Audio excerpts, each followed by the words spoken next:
Sweet. Oh shoot, Alex fam, you already joined. No one's Hey. ever joined before I've done the intro. Hey,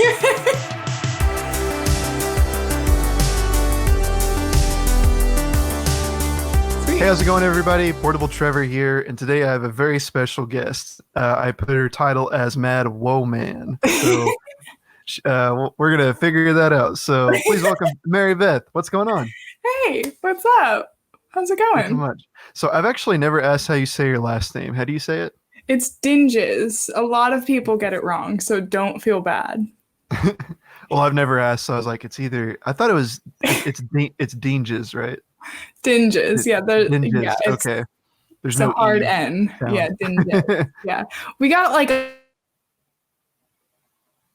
Oh no.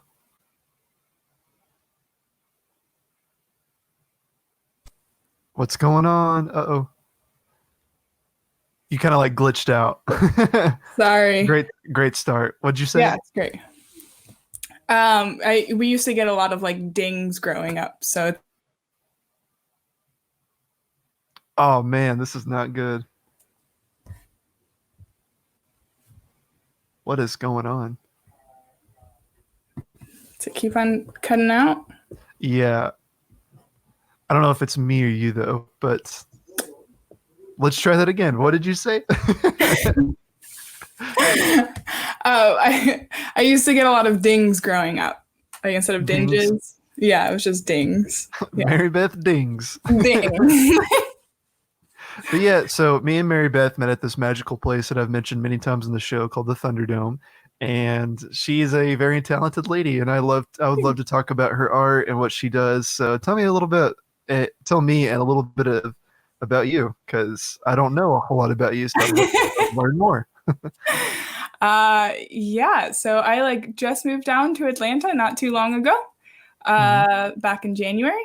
Um, I do a lot of like photography. I have a pretty extensive background in production, but I don't actually have any like education or anything in the film industry. You don't need But it. I graduated with the advertising and public relations degree. So the majority of my experience has been in advertising, commercials, and yeah, just all of those fun things. Fun fact: I have an advertising degree, and I Do you don't use it. really? I do. Do you really? Why did I Mhm. not know that? And a lot of people don't know that. A lot of people think a lot of people know I went to school, but a lot of people think I have a film degree, and that's not true. Wow. Yeah. This is So just I don't the know how I've let's gotten learn here. about each other type of live stream, I guess. Totally. Yeah. So um, whenever I went to college, I didn't know what I wanted to do at all Mhm. for the longest time. So I was like, I guess I'll do advertising. I'm okay at that, and I have a lot of knowledge in it. So I did it, and then halfway through, I was like, you know what? I want to be a filmmaker. But then I got way too scared to do that. I was like, I can't get a job with this. I had no confidence in it. So I was like, I guess I'll do advertising, and I couldn't have done filmmaking anyway because I had a job God, and like that just required a lot of like after school things and right. things that I would have had to have done like during times that people were filmmaking. So I had to work with other people's schedules. So I was like, this isn't going to work out. Right.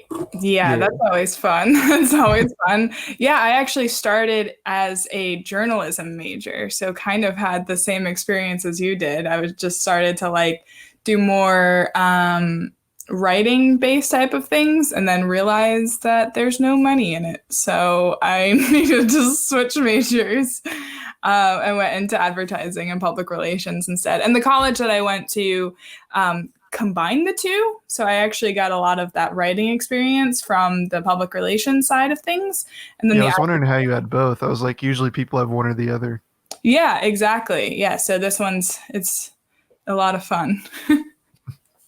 And have you enjoyed, the advertising and PR world since you graduated?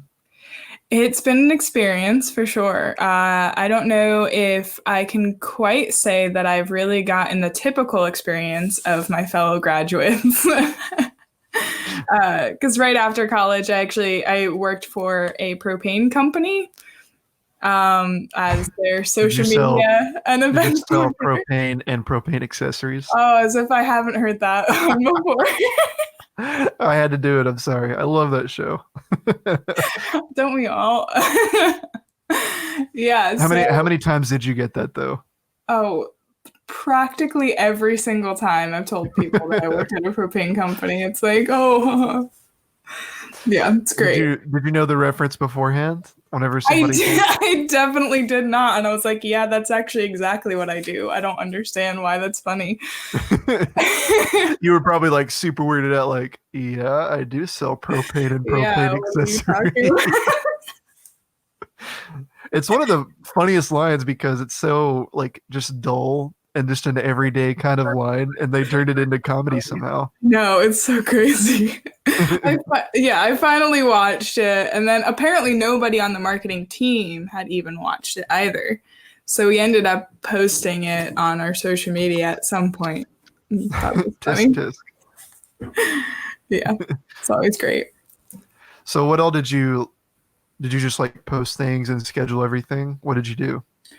Yeah, so when I first started out there, it was just a lot of like content creation and just posting a lot of photos. It was a team of just me and the creative director. So I did a lot of photography and video and stuff like that. And then we hired somebody else to start helping with like graphics and video and stuff like that.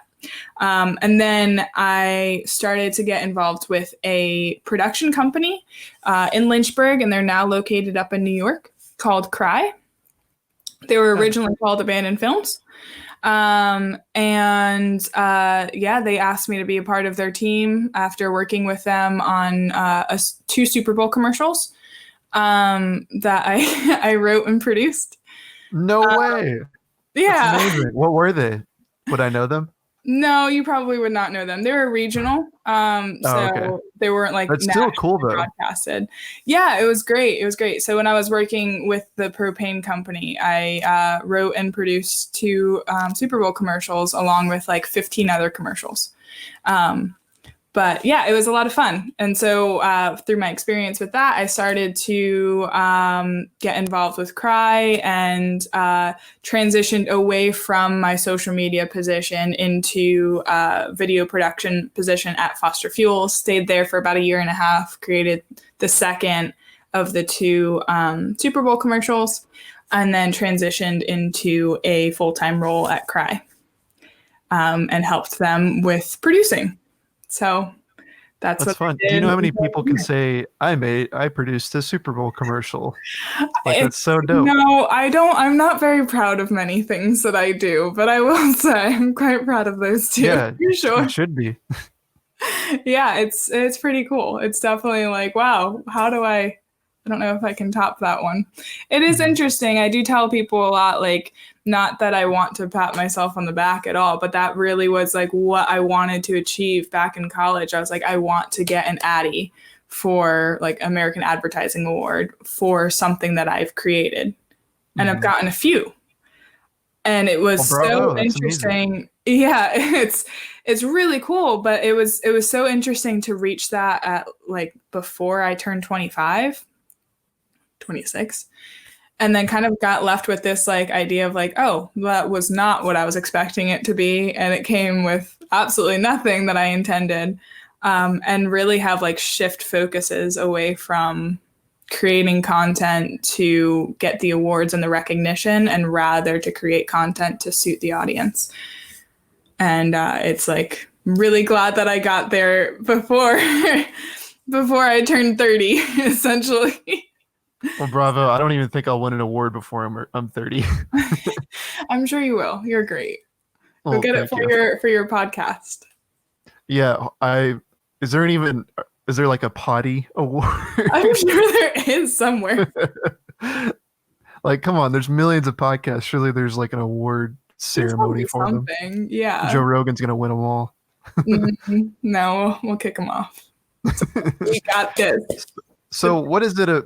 Do you actually, because you make all sorts of content that I've seen, because you're a photographer and I see you Yeah. do like these poetic like videos. You made one recently with your with Christy and which was beautiful, by the way. Everybody should go check it out. Marybeth just posted it. And what inspired you to do that, by the way? Yeah, so that one was actually just created over the weekend. And it was actually, I just did it all myself and mostly all in my room and with a 10% battery outside with Ooh, one lens. cutting it close. Yeah, was not really planning that one. But it was a lot of fun. A lot of that inspiration just came from like conversations that I had had more recently that made me genuinely miss not being in a city for a little bit.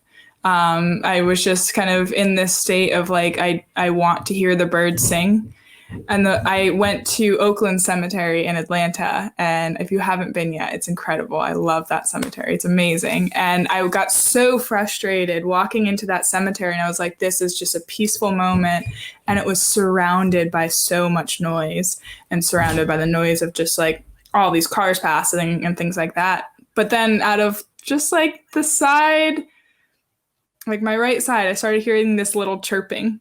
And I was like, I miss hearing that at all points in time. And then started to like really dive into this idea of that I have been, since I've gotten down here, really like thinking that I'm stuck and only able to do the things that that I'm told to do, when rather it's a recognition to see that I can sing if I want to sing. And the more I lean into the things that I want to do and the things that I want to create, the more other people will see that and be inspired by that and see that the birds sing for them as well. So that was kind of the transition. Yeah, that's beautiful. And I think that's something a lot of artists struggle with is being pigeonholed into things. Like Yeah, I actually made a film, not nearly as, cinematic and beautiful as sure, yours. it's great. So it was called Comedian, and it was actually a Thunderdome film. It was a KTL. And have you ever heard of Bo Burnham? Yeah, of course. So it was based off his finale from his special Make Happy, where he talks about, Mm, I want to make you happy, but I also want to make myself happy. right. And so it was based off of that, and it was something I struggled with in high school. So in high school, I struggled with um, basically. So I was in the theater program, and I was always cast as these like comedic roles, and I wanted to prove to everyone that I could do these dramatic roles. But everybody was like, "Oh, there's Trevor," and there would be times I would like go out on stage for a serious role, and I would hear people like giggling in the audience, like, "Oh man, what's he gonna do? Shoot!" And then that transitioned into real life. It even like carried me off into college and like at parties and stuff. I felt like I Yeah. always had to be like funny or nobody wanted anything to do with me. Mhm. So basically that film was saying like, hey, the people that I surround myself with now are pretty dope and I don't have to prove myself.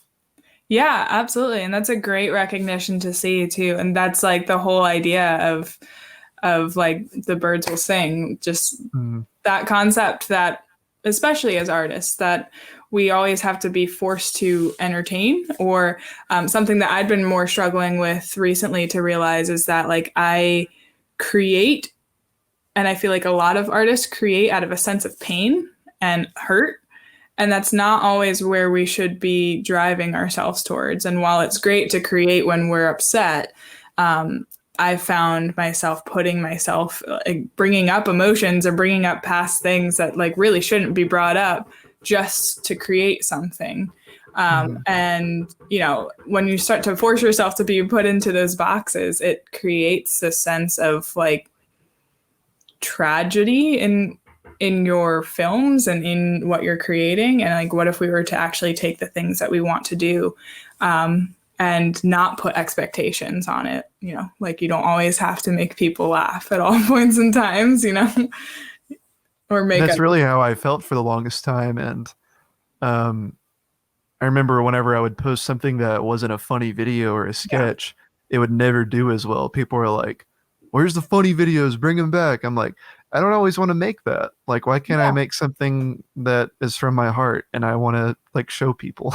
yeah, absolutely, absolutely. And I think that while there's definitely a place for comedy, there's a great place for people to just kind of step back and realize that like some of the greatest comedians out there are going through the hardest times of their life and they find comedy in hurt and in pain.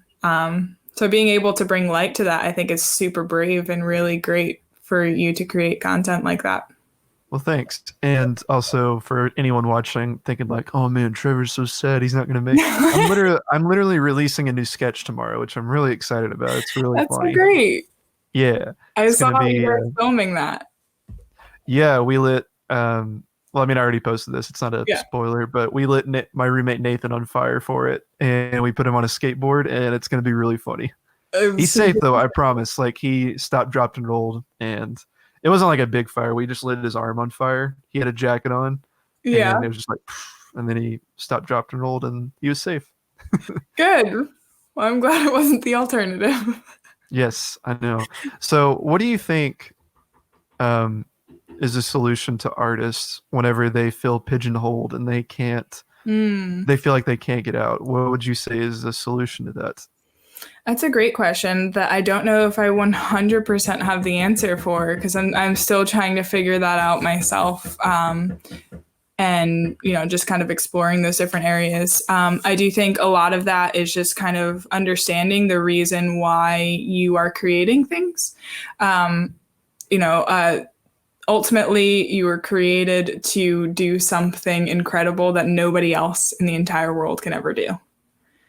And you can look at the same painting as I can look at and come up with something completely different than what I'm seeing. And, I've wanted to try this experiment where like we set up this studio space and have one model, same set, but then bring in different photographers and see what they do. Because it kind of creates that same like understanding of it. You were created to do something very specific, and you have a mindset and an eye that nobody else in the entire world has. So when you feel pigeonholed and when you feel like this is the thing that people expect from me, it actually is pulling that expectation out of you in a way that is not incredible. I wouldn't say necessarily 100% bad, because I do think that there's a opportunity to see what the audience is looking for as well, because I also have that like advertising side of me that's also kind of pulling out, okay, what does the audience want to see, what's the things that we need to create, but being able to twist that into a way that says, okay, yeah, the audience wants to see this thing, but what I'm also able to offer is this, and it actually provides more of what they're needing than rather what they want. So being able to kind of like contort that and twist that into something that's like, you're not ever really stuck. You're only stuck in your own mind. So just being able to pull yourself out of that and see, okay, what are the things that I can modify and tweak that I can still reach an audience, but also be able to say the things that I want to say. I feel like I can definitely relate to that, because whenever I was in college, because I took advertising classes too, like they constantly like beat us over the head with like, think about your audience, like what do they want, like what are you preaching to your audience or whatever. And I was just like, sometimes I hate this, because I've worked for advertising agencies and I've interned for stuff like that, and every time like there was just a couple projects that I would turn in, and like I would be like, this is really funny, or this is really like cute and it fits. They'd look at it and be like, who did you make this for? And I was like, I made it for the client. And they were like, but I like, what demographic are you serving? I'm like, why can't we just create? Like, why can't we just put it out there? Because like for my personal brand, I don't have an audience. Like I have all sorts of ages and demographics. So there's no one that I serve. It's just me. So why can't that be everyone? Absolutely. And I do think, I think that there's definitely a great validity to what you're saying as well. I do think that there can be a big difference between an artist and a content creator as well. Because when you start leaning into like creating content, you are creating it for an audience and for engagement. And ultimately, if you want to just create the things that you want, you're an artist. That's great. You're creating something that is unique to you, that is your message to the world. But ultimately, you can't also call yourself a content creator at the same time, because there's a difference here, for sure. Like being able to say, I'm creating it for myself or I'm creating it for an audience. Where's the difference there? And unfortunately, a lot of that time in advertising, you started to realize that it is a lot more of just creating for an audience. And that's great. And you can insert art into that and you can say, this was my experience with it, which is why I personally love doing advertising, because I feel like it's this crazy opportunity to say, here's my experience with this thing, and being able to sell the feeling of that instead of saying 20% off of this item, telling a story and being able to captivate an audience, I think is some of the best content we can ever create.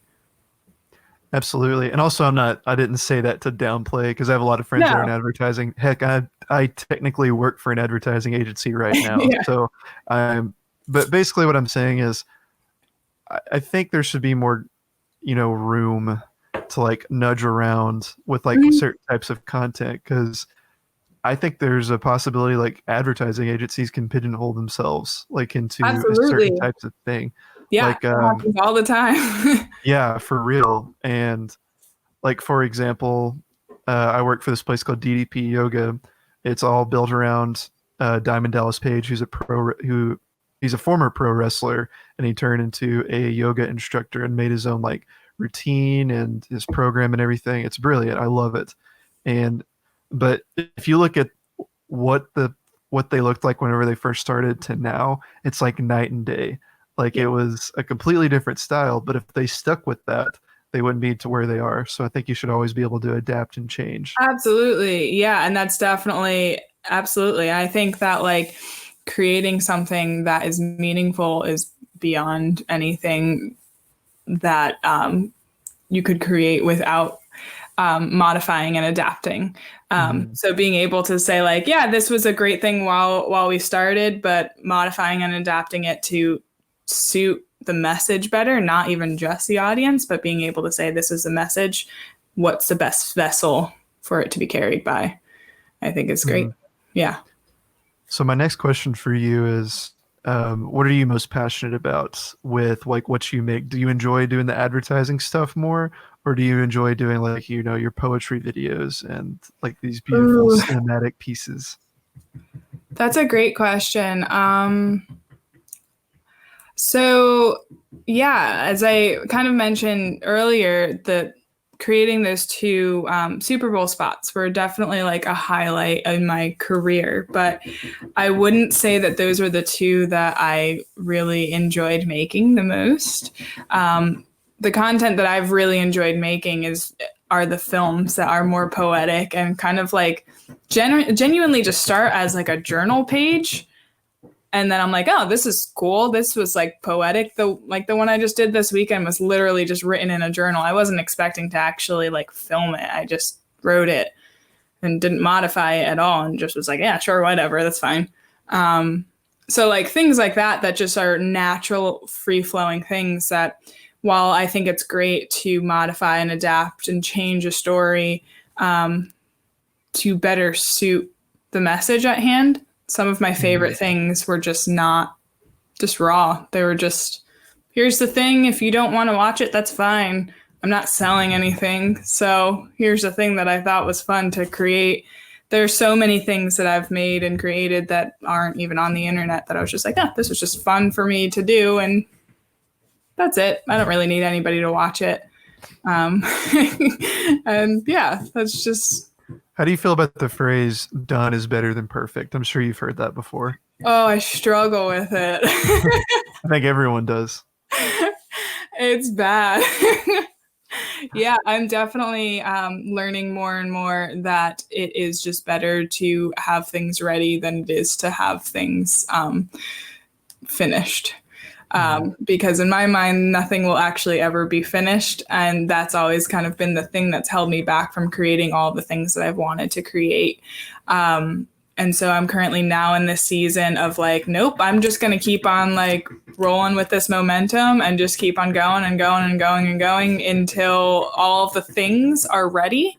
And then I can modify and tweak and get them to a place that is just better suited for that message. But if you can't if you don't create it, then it's just never going to exist. So if you're stuck in that like perfectionist mindset at all times, you're going to be on one project for months and never finish it ever.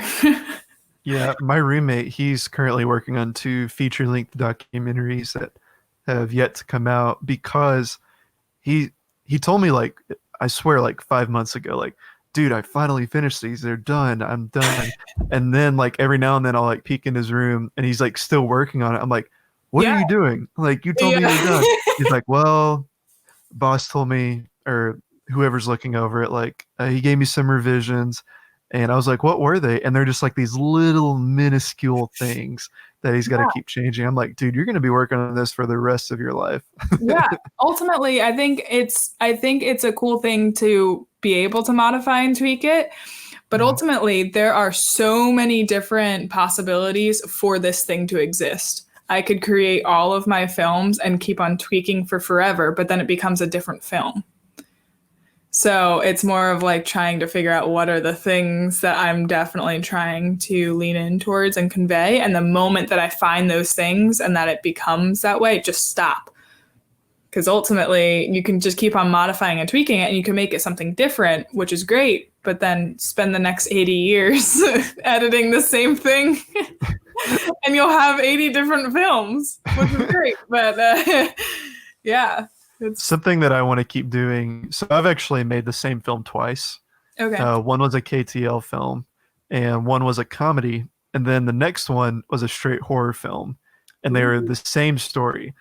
And I kind of want to remake that same story again, but like a different genre. And I want to do that like a Oh. couple different times because I'm so interested in the same thing, but it's completely different. It's got a completely different coat. Yeah, that's I don't know if you've ever exciting. done something like that.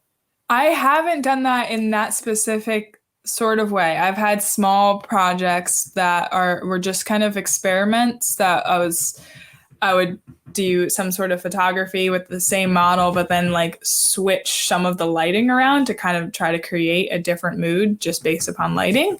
But like creating the same film twice, I think that sounds awesome. In different genres, It that was sounds pretty great. cool. We actually just got a question. Trevor, what film is that? So there were two films. The first one was called Fortnight Killer. It's on my, well, both of them are on my YouTube channel. And basically, it's just me and my friend Mandy Corbett. She's a phenomenal actress. We play this couple. We go into this Airbnb. It's like vlog style. It's like first person, and we go in, and then we look outside. And my friend Weston, he's like doing the Fortnite dance, and he's like looking at us creepily, and we're like, "Oh my gosh, what is he doing?" And then like a guy that's like running, like gets stabbed from him, and then it just like goes 0 to 60 real quick, and then we get like killed or whatever. The second one, we called it The Neighborhood, and that was a collab between Matt Dickstein and myself, who's one of my favorite filmmakers in Atlanta. He's amazing, and basically that one was a straight horror film. The other one was a comedy, and that involved Meg Biddle, who's an amazing actress. Same story. She goes inside an Airbnb.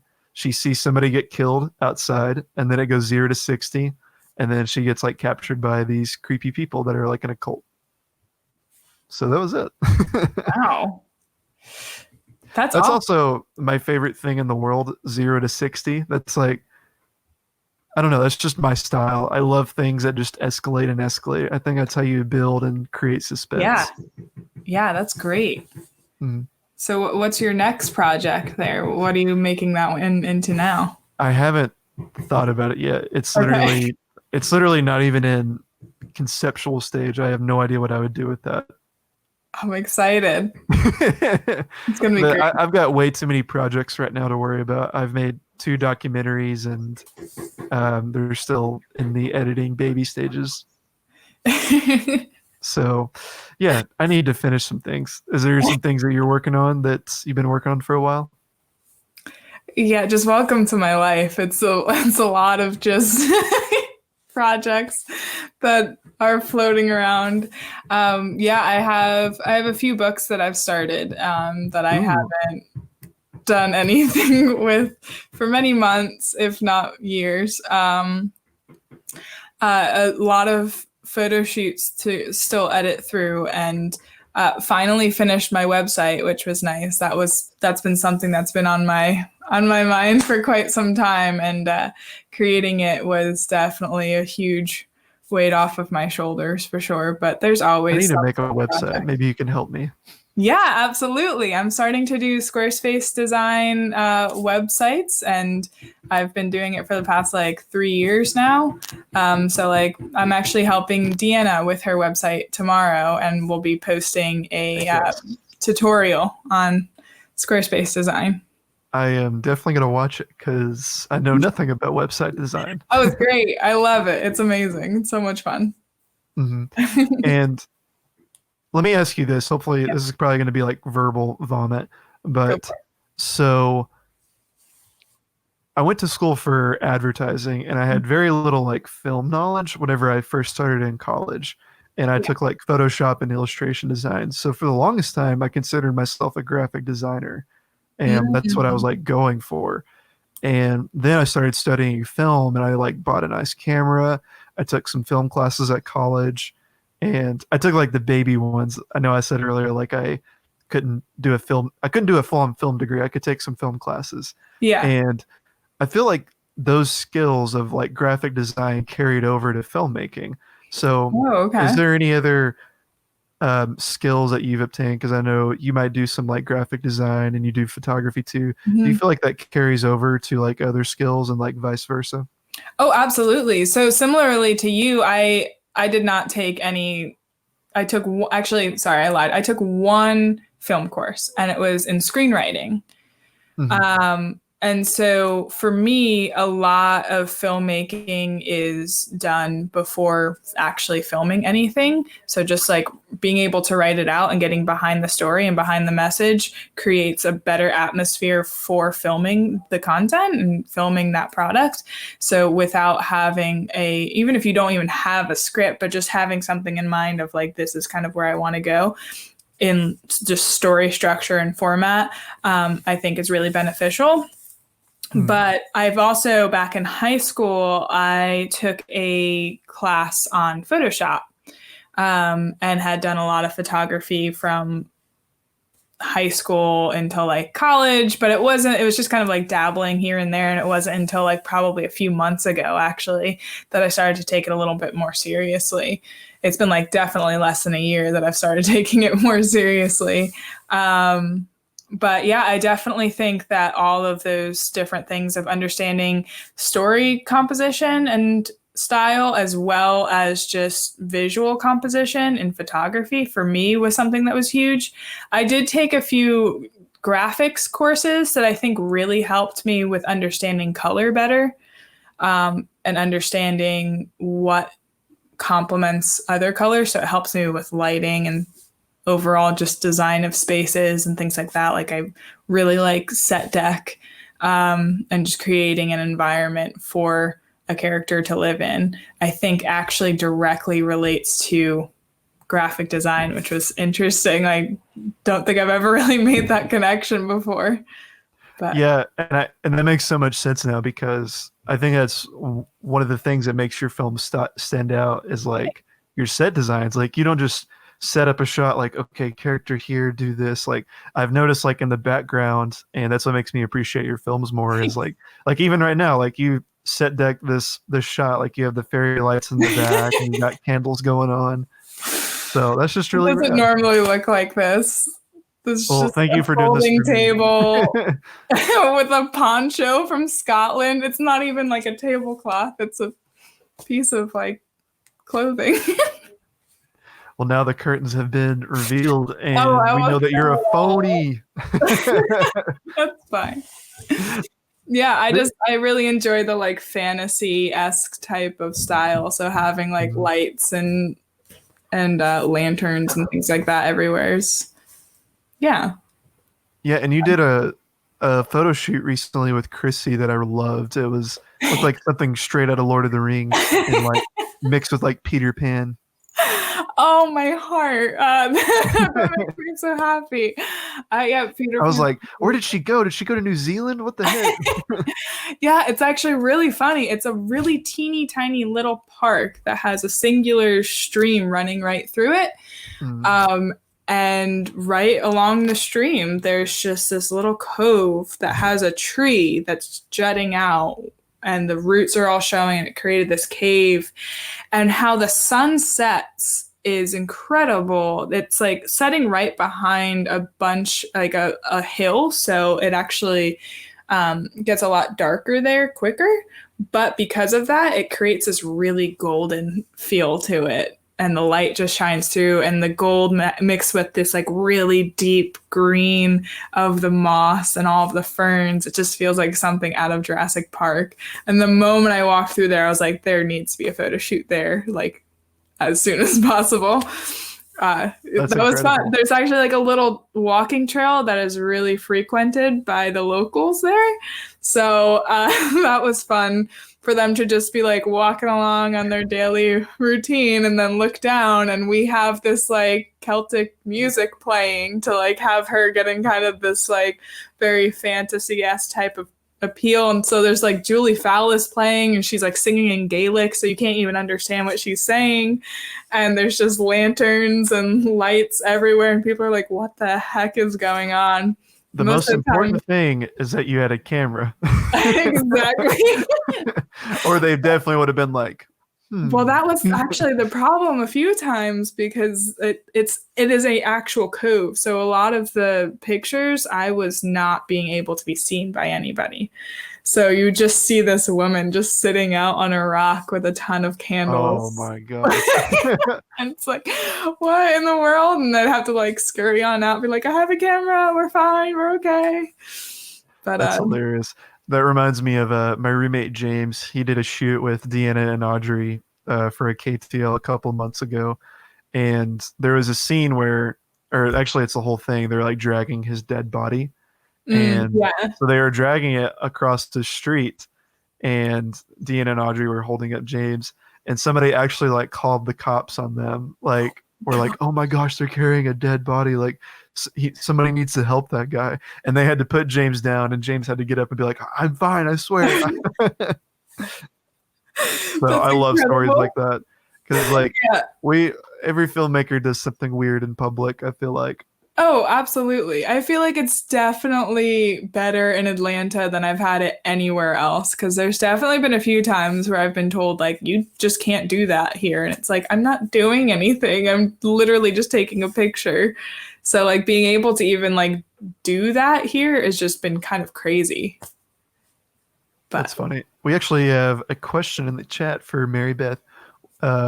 Looks like we get two of them. One, how do you convey such powerful feelings in your writing, your photography, and your stories? Your work is so magical.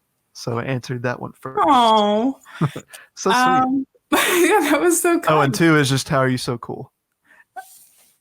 Well, I mean, I don't know if I have an answer to either one of them. um, how to convey powerful feelings. That's such an interesting one. So a lot of this past year has been a lot of growth for me, for understanding vulnerability.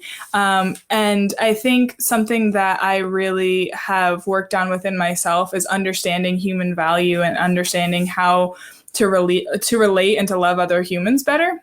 And creating content, like, so if you go to my website, right in front and center, it says deeply human. And that's really like the core and the essence of what I want to do with all the things I create, is just create something that is being able to provide hope and provide a sense of wonder and childness about it, that creates that sense of feeling. So to answer the question though, like conveying that, I think it does become, I think for me, it was a lot of practice, of course, of understanding the things that I'm able to create. Back in high school, I'd won a few awards for my creative writing. But a lot of that actually really came from this sense of like deep pain of being wanted to be seen by people. I don't know how many people really like know that about me down here, but my dad passed away when I was 16. So that instilled a lot of this want to make him proud in a lot of things that I do. And a lot of that comes down to just being emotionally vulnerable and saying, like, this was something that I went through, and I want to create something that's able to say that this bad thing that happened is now actually something that's beautiful, and creating beauty from dust and things like that is something that's really valuable for me. And I hate to say that a lot of that just kind of comes out of tragedy, but it kind of did. So conveying those emotions and creating something that is so magical and wonderful, I think is really just understanding detail and being able to focus on those at all times. You know, I'll go out on walks and I'll spend hours in the same place. And a lot of my journaling is just like describing the grass, describing how that, like, the breeze hits my face, and different things of what that actually recalls and brings back. So being able to not only be vulnerable with other people, and understanding how people think and want to think, and having like a deep sense of actually genuinely wanting to love people. But then also being able to genuinely want to love yourself as well, which I know all of this is like super cheesy, but that's genuinely where it comes from. Is just like a deep understanding of everything that I am witnessing in that moment, because time is so important. And if I don't pay attention to every single moment, then it's just wasted. So I need to pay attention. And a lot of that is just then gathering like all of these things that are directly conveyed into all different platforms that I've really been blessed to be able to create with. Thank you for sharing that. Yeah. I thought that was beautiful. That was a great way to convey that with words. And for the longest time, I thought I was worried about relating to people, because I've never really been through, you know, a horrible tragedy like you've been through. I've never struggled with like mental illness like a lot of, you know, like artists do. And not saying like, oh man, I wish I had that, but I wish like I could. I in some ways I wish I could connect with people on that level, because sometimes like my heart hurts whenever I see people like putting everything into something, and me being like, I feel for that, and I feel like I connect with it better because you made that. But ultimately, like, I've not been through that, so I can't talk to you. Absolutely. Yeah. And that's, but like with my art, it's just silly fun usually. Like I had a really fun childhood, and that's like my favorite thing in the world is to have fun. That's why I love nostalgia and 80s so much, because it's just fun, and I love conveying that with my art and being like, hey, I like having fun. Let's share that together. Let's connect with that.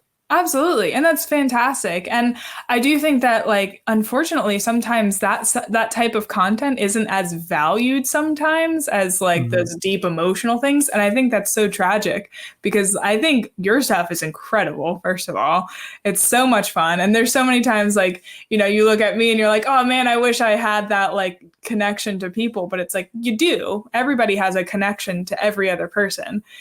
And just being able to open your eyes and being able to see that every single moment has been crafted for you to witness is magical. And that's crazy. And so you're able to experience things that I have never been able to experience. And there's times that I'll look at your stuff and be like, oh man, I wish I was able to create something like that, because it's so much fun. It's so quirky. It's so great. And I'm like, I don't want to be fun and quirky. I don't want to just like always create this like deeply personal content at all times. But then it's also like we're all seeing through different lenses. And, you know, if we were all looking through the same lens, then we'd all be creating the same thing. Right. And for the longest time, I don't really struggle with that anymore. Like I've come to terms like, hey, this is my style, and this is what I make, and it's what I like. But I remember watching an interview with somebody. They were talking about Steven Spielberg, and the critic was just like, he knows how to make blockbusters, but he's never going to be able to make me cry or whatever.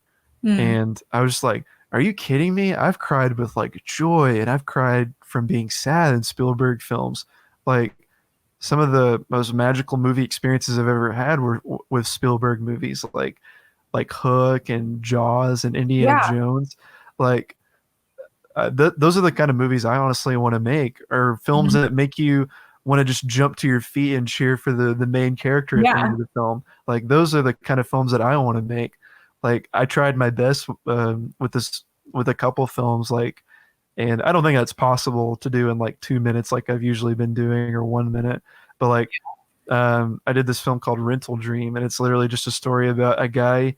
He's at a video rental store. He sees a girl walk in. He fantasizes about being in a relationship with her, and then it goes back to real life. He goes off with her real life boyfriend, and he walks away.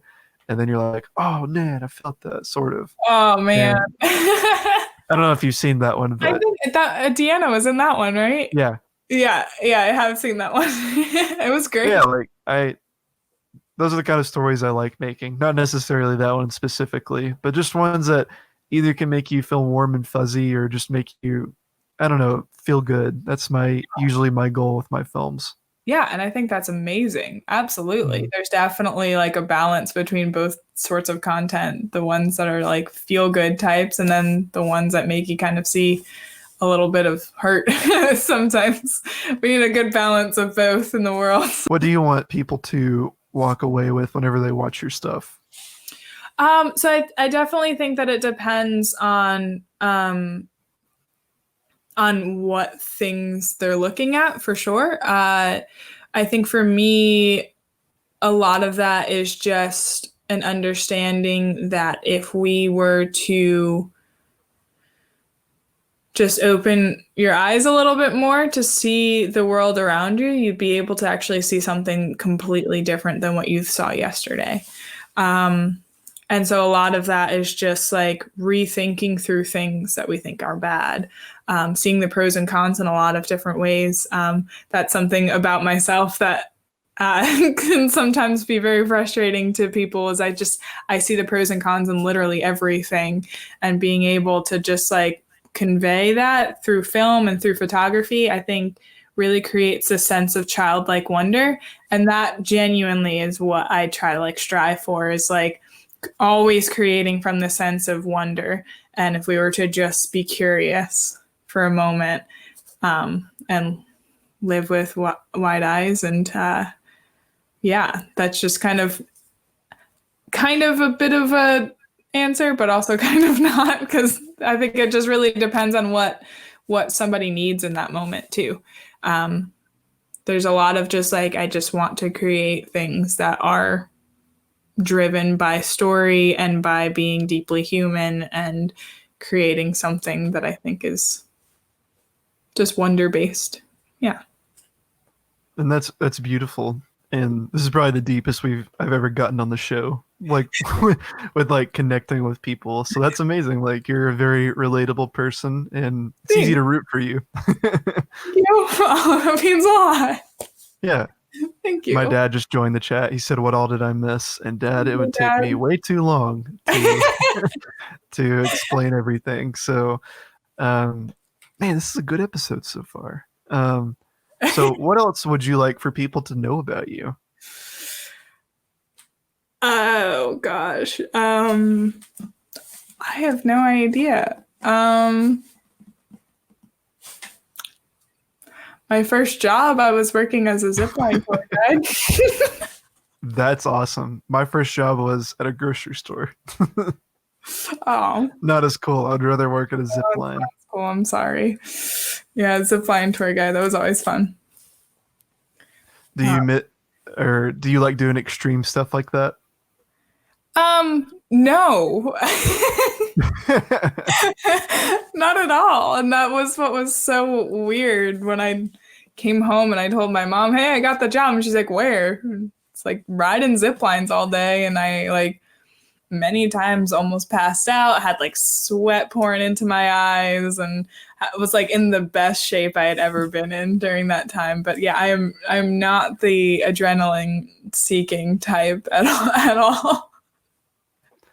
I remember That reminds me. So there's actually, for a lot of people don't know this, but at the amusement park Dollywood, there is a lot of like zip lines like going all over the park, and you can take a tour on all of them. It takes like 2 hours to go through, and that's probably one of the coolest things that I've ever done is just ride the zip lines all throughout Dollywood. You get to see the mountains, um, and or like all the Smoky Mountains. You get to see get a really pretty view of that. So was there like a lot of cool views for whenever you worked there? Yeah, yeah, absolutely. Absolutely. There was so it was in northern New Jersey. So take that for what you will. There's I not like understand. you're not looking at like Colorado or any like mountains or anything like that, but it is a very rural area of New Jersey, and it was like on top of a mountain, and there wasn't anything like too crazy. It was just it was like three zip lines and about a 2 hour tour all over a lake. So it just kept on crossing in different areas. What's the worst job you've ever had? Oh gosh. That Putting you on the spot. I honestly I've had bad experiences in every single one of my jobs. I would not say that any of them would qualify as my worst job, really. Because I mean, also like my favorite job was the zip line, but I was also cursed out.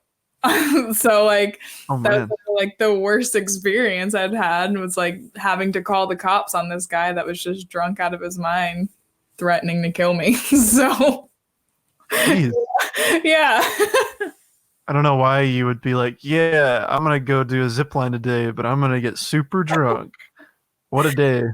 Yep. Yeah. Sounds So like you have a death wish. I definitely think when I was working at Foster at the propane company, that seemed like the worst job at the time, just because I don't like or didn't like to do like social media or anything like that there. So it just kind of felt like a step backwards. But then being able to be there and be a part of it really created the world that I'm living in now. So I don't know if I can really confidently say that I've had like any bad job. It's just Hmm. I've had bad experiences in every single one of my jobs. Oh, Chase was talking about the zip line like that door scene in Monsters Inc. That's one of my favorite scenes in any movie. That was just such a cool and fun scene. Oh, it's so great. It's so great. I need to watch that movie again. We need to all have a watch party. A Monsters Inc. watch party. Let's do that. Chase, coordinate that for me Yeah. because I'm not good at stuff like that. But yeah, I don't think I've ever. I mean, I've complained a lot about my jobs a lot. Um, the worst job that I can think of that I had was I worked at UPS for 6 years, but that's just because I think I worked there for 6 years. Absolutely. Yeah. But like in retrospect, I was treated pretty fairly for the most part. And really it was just like the labor was just so long and intensive that I was just like, hey, I'm not a fan of this. I want to do what I want. Yeah, exactly. Yeah, at some point we had just all just kind of reached that point where like I don't want to do any of this anymore and just kind of do my own thing. And that's kind of what happened with me with Foster too. But Yeah. I worked at, I've told this story many times on the show, but before I moved here, I worked at this IT job for over a year and I hated it just because it wasn't what I wanted to do. I was literally like a glorified secretary, basically, and I was making for for my living situation because I was still living with my parents, barely had any expenses, and I was making really good money. So I saved up a lot of money so I could move here, mm, and I think like with jobs like that, it made me appreciate working where I am now. Like I literally almost I'm pretty sure I cried like my first day on this job because I was like, I get to do what I want now oh, without having to do any of the BS. that best that's the best type of cry for sure. We got a comment. My worst job was on set for Avengers. What? I'm gonna have to bring you on the show to talk about that. Yeah, apparently. That sounds like the best job. You'd be surprised what people have to go through on some of those larger sets for Oh, sure. I bet. I wouldn't want to do that, honestly. I Yeah. mean, I probably would if I got to meet Robert Downey Jr. Also, Robert Downey Jr., if you're watching this, please come on the show because I'd love to have you on. Oh, now you said JK, it was cool. Did your boss text you or something? Hey, man, you need to take that down or apologize. But Mary Beth, like, you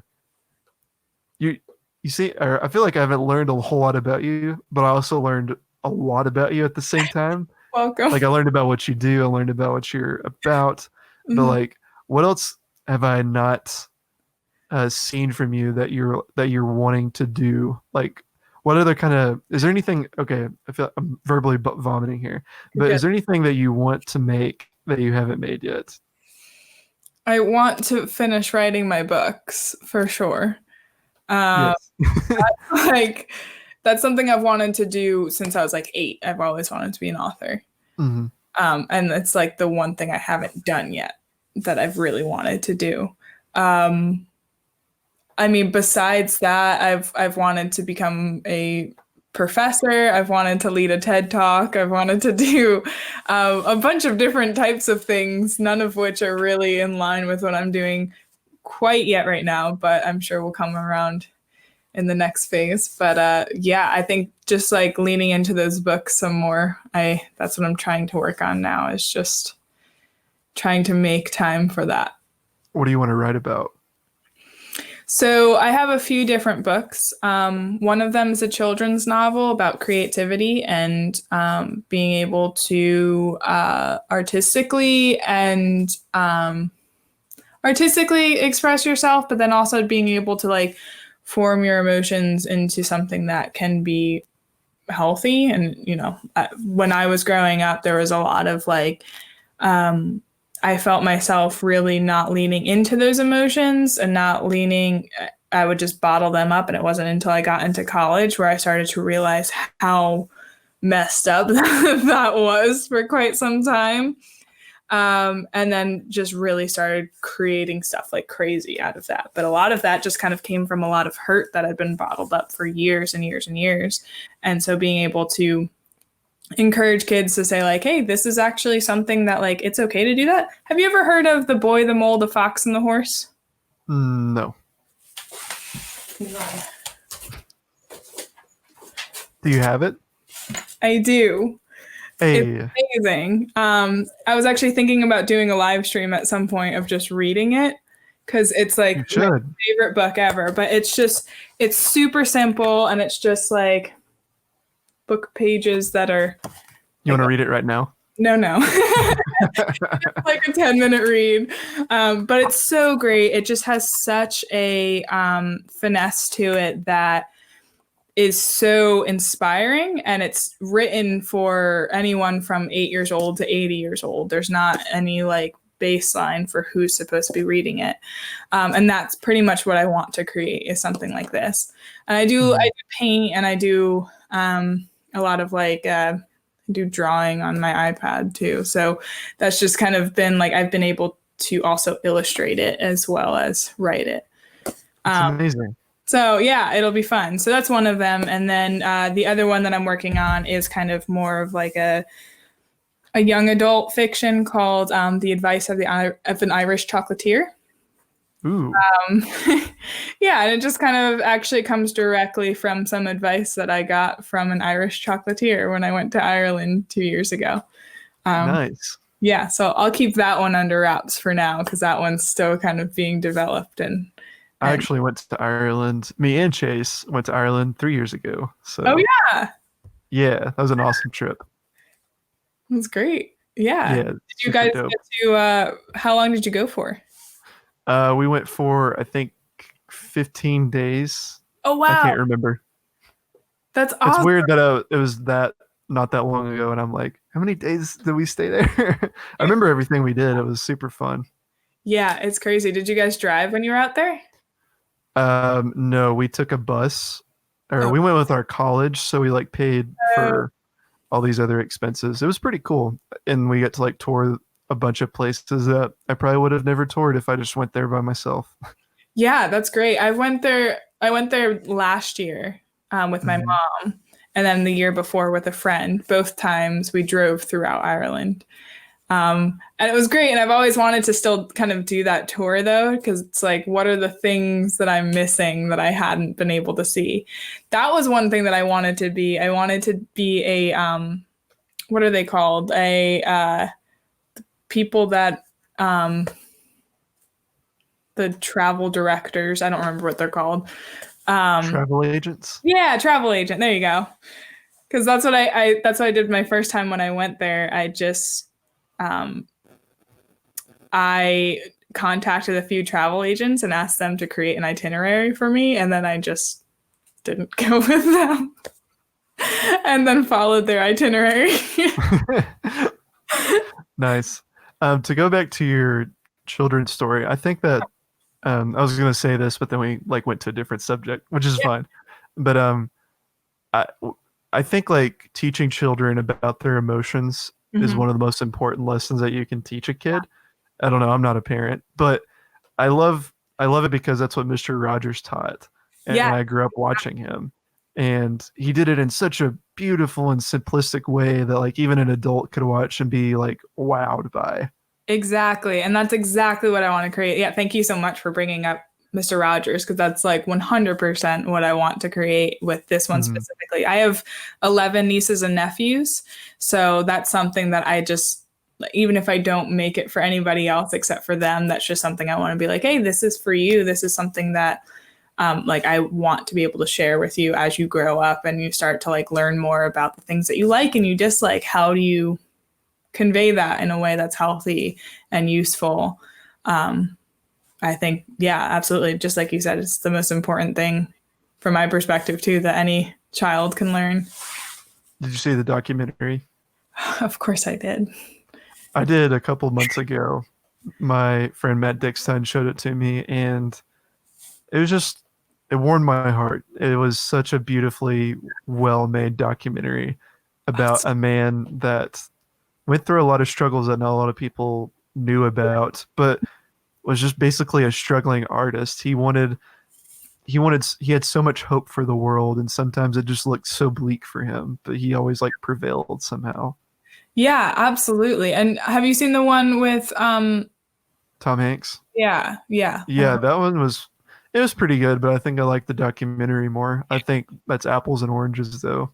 Oh yeah, yeah, they're totally different. They're absolutely different. When I watched the documentary, I was watching it with one of my friends who grew up with Mr. Rogers, and still a little too young to like have been actually growing up with it, but I was just sitting next to him, and he's like pretty emotional as it is in like the crying sphere, and he was just like 5 seconds in a human fountain, just like completely lost in the documentary.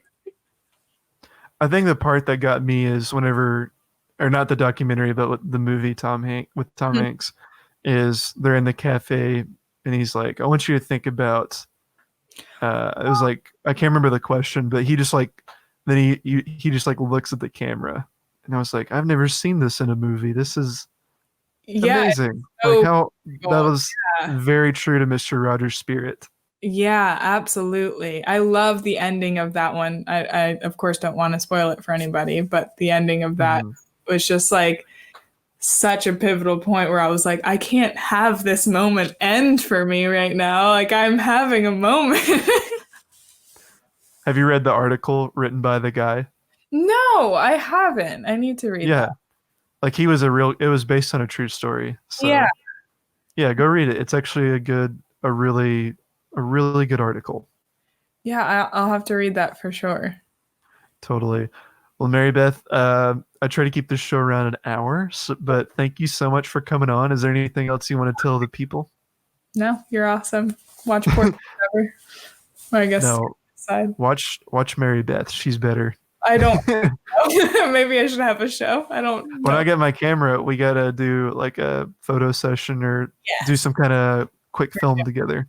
Yeah, we can do it over live stream. How fun would that Yeah, We can That do. would be that would be a nightmare to set up. It would be an absolute nightmare. We only have this far. This is our set, and that's it. Yeah, I have my arm's length, barely even my arm's length. It's great. You'll have a lightsaber, and I'll have some lanterns. Yeah, Marybeth commented. I asked her what she thought of my set, and she's like, "I don't know how I feel about." Oh wait, yeah, it's weird to mirror this. The lightsaber right here, which is a quasar light. She's like, "I don't know how I feel about that. It looks like it was an accident." So I'll try to think of something else. I wasn't expecting it to be so hurtful. No, it wasn't hurtful at all. I just find it funny. But it's great. I'll have a lightsaber. I can have a few lanterns and candles, and we'll just have weird sets. Yeah, let's all collaborate on weird sets. That's what I need to get better at. Well, Marybeth, thank you so much. Thank you, Thank everybody you. in the chat section. Hope you all have a blessed day. Bye. Bye.